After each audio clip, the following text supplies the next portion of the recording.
ناظرین، جیسا کہ آپ سب جانتے ہیں کہ یہ ہماری ویڈیو کا تیسرا حصہ ہے جنگ احد کی تفصیل پر، اور اس ویڈیو میں ہم آپ کو بتائیں گے کہ کس کس صحابی نے کیا کیا کام سر انجام دیے، اور نعوذ باللہ محمد صلی اللہ علیہ وسلم کے قتل ہونے کی بھی افواہ پھیل گئی، اور وہ کیوں پھیلی۔ ناظرین، ویڈیو کی طرف آتے ہیں کہ حضرت ابو دجانہ رضی اللہ عنہ آپ کے سامنے بطور ڈھال ایسے کھڑے ہو گئے کہ حضرت ابو دجانہ رضی اللہ عنہ کی پشت دشمن کی طرف تھی۔ بعض دشمن کے تیروں کی بارش حضرت ابو دجانہ رضی اللہ عنہ کی پشت پر ہو رہی تھی اور وہ ذرا بھی نہ ہلتے تھے۔ حضرت ابو عبیدہ بن جراح رضی اللہ عنہ نے اپنے دانتوں سے رسول اکرم صلی اللہ علیہ وسلم کی خود کی ایک کڑی ان کے چہرے سے نکالی تو حضرت ابو عبیدہ رضی اللہ عنہ کا ایک نچلا دانت گر گیا۔ پھر دوسری کڑی نکالی تو ایک اور نچلا دانت گر گیا۔ دشمنوں نے کچھ گڑھے بھی کھود رکھے تھے۔ رسول اکرم صلی اللہ علیہ وسلم ایک گڑھے میں گر گئے اور آپ صلی اللہ علیہ وسلم کے گھٹنے میں موچ آ گئی۔ حضرت علی رضی اللہ عنہ اور حضرت طلحہ بن عبید اللہ رضی اللہ عنہ نے آپ صلی اللہ علیہ وسلم کو باہر نکالا۔ اسلامی فوج کا جھنڈا حضرت مسیح بن عمیر رضی اللہ عنہ کے ہاتھ میں تھا اور آپ نہایت جوانہ مردی سے لڑ بھی رہے تھے۔ لڑائی کے دوران آپ کا دایاں ہاتھ کٹ گیا۔ آپ نے جھنڈے کو بائیں ہاتھ سے تھام لیا۔ بعد از آپ کا بایاں ہاتھ بھی کٹ گیا تو آپ نے اسلامی جھنڈے کو سینے اور گردن سے تھام رکھا اور آپ اسی حالت میں شہید ہوئے۔ حضرت مسیب رضی اللہ عنہ شکل و شباہت میں رسول اکرم صلی اللہ علیہ وسلم سے بہت ملتے تھے، اس لیے مشرکین نے یہ افواہ پھیلا دی کہ توبہ نعوذ باللہ محمد صلی اللہ علیہ وسلم قتل کر دیے گئے ہیں۔ اس خبر سے کئی مسلمانوں کے حوصلے پست ہو گئے۔ ام عمارہ رضی اللہ عنہ، ان کے خاندان اور دو بیٹے بھی رسول اکرم صلی اللہ علیہ وسلم کی حفاظت کے طور پر نہایت جان بازی سے لڑ رہے تھے۔ ام عمارہ رضی اللہ عنہ اپنی ننگی تلوار لیے دشمنوں پر وار کر رہی تھی۔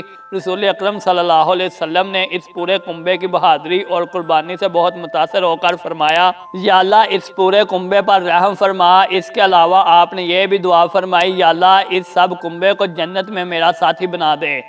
ناظرین، مسلمانوں کی عورتوں نے بھی جنگ میں بہت اعلیٰ کردار ادا کیا، جیسا کہ بخاری شریف میں درج ہے۔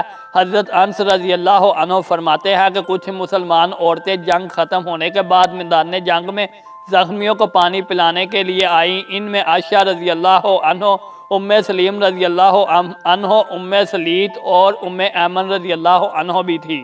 ابن حشام فرماتے ہیں کہ حضرت مسیب رضی اللہ عنہ کی شہادت کے بعد مشرکوں کا خیال تھا کہ محمد صلی اللہ علیہ وسلم قتل ہو گئے ہیں۔ اس سے ان کا اصل مقصد پورا ہو گیا اور وہ شہداء کی طرف بڑھے اور ان کے مسئلہ میں مشغول ہو گئے۔ شہداء کے ناک، کان اور شرمگاہیں کاٹ کر ہار بنائے۔ ہند بنت عتبہ نے حضرت حمزہ رضی اللہ عنہ کا پیٹ چاک کیا اور کلیجہ نکال کر چبانے لگی۔ مسلمانوں کی فتح کے شکست میں بدل جانے کی تین وجوہات تھی۔ ناظرین، نمبر 1، تیر اندازوں کا رسول اکرم صلی اللہ علیہ وسلم کی ہدایات سے انحراف۔ نمبر 2، رسول اکرم صلی اللہ علیہ وسلم کی شہادت کی افواہ۔ نمبر 3، میدان جنگ میں رسول اکرم صلی اللہ علیہ وسلم کی ہدایات کے متعلق نا اتفاقی۔ امت مسلمہ کے لیے یہ بڑے سبق ہیں۔